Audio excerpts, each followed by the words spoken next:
concerned about what's happened in the past, that's something we can also follow up and look at. Because if money that's been earmarked for the local area has been spent elsewhere, that's inappropriate.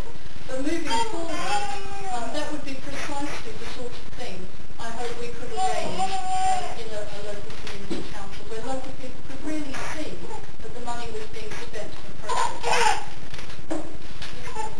And yeah, when you were explaining the procedure, you say that the owner of the 12-month consultation, then a recommendation would be made. To whom is it made? Who actually has the authority to say, yes, we go with this or no, we don't? Is it an internal Tower Hamlets matter? Does the GI get involved? That's a really good question. I don't know the answer. It's something that I've read a whole stack of documents about this. And the legislation and the guidance notes don't make it entirely clear. The recommendation comes from the borough, and I suppose it sort of goes to the local people. What happens if there's a disagreement between local people and the borough, I don't know. And one of the things I have asked officers of town to look into is how we resolve any disputes, but I haven't had an answer about that. We are going to need, if this goes ahead, if we can get enough people to sign the petition and people decide they want it to go forward, there will need to be discussions with legal officers of the borough about how it happens and how to make decisions on what sorts of powers are devolved to the town or parish or community council. So this is very much the start of the process, and there will be lots of decisions to be made as we go through. Yes, sir. Councillor Eaton, 25 years ago, a radical experiment of decentralisation was initiated in the borough of London called the neighbourhood system. For better or worse, people will have their own opinions on how effective that was. But one feature of the neighbourhood system was it gave a wide sweeping delegated powers and democratic control passed down to the actual neighbourhoods themselves. How will this council operate compared with that? And will it have anything like the same powers to affect decisions at the local basis? Or will we end up with effectively a showcase dealing with streets while all the main issues and resources to solve them are kept at a central basis being involved?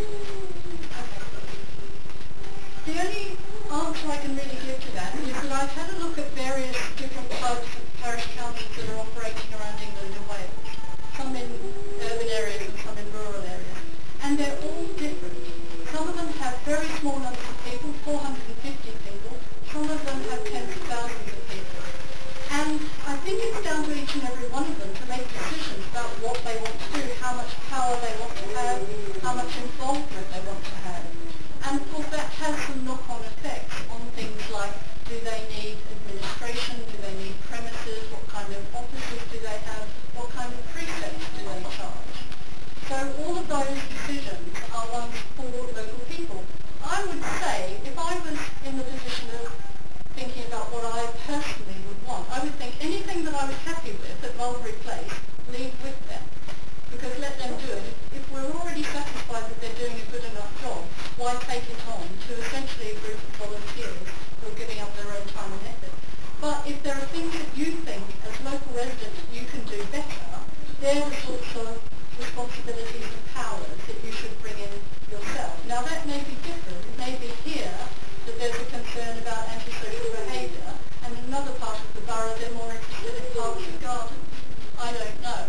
But that would be, I would say, my way of making those kinds of decisions. The things that you think you as local folks can do better are the ones that you should try and get control of.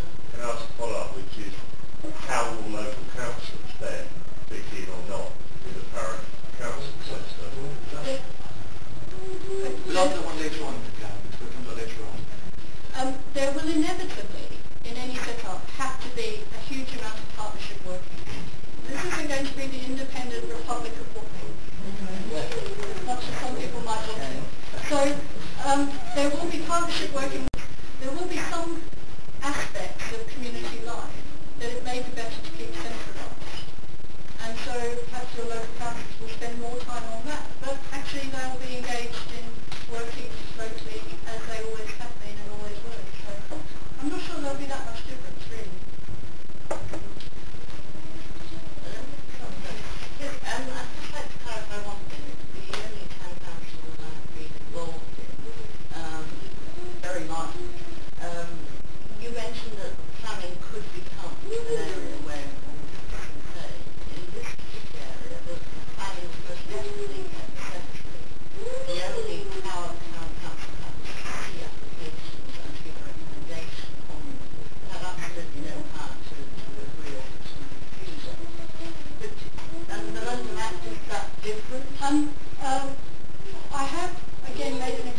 about that and haven't had a definitive answer back.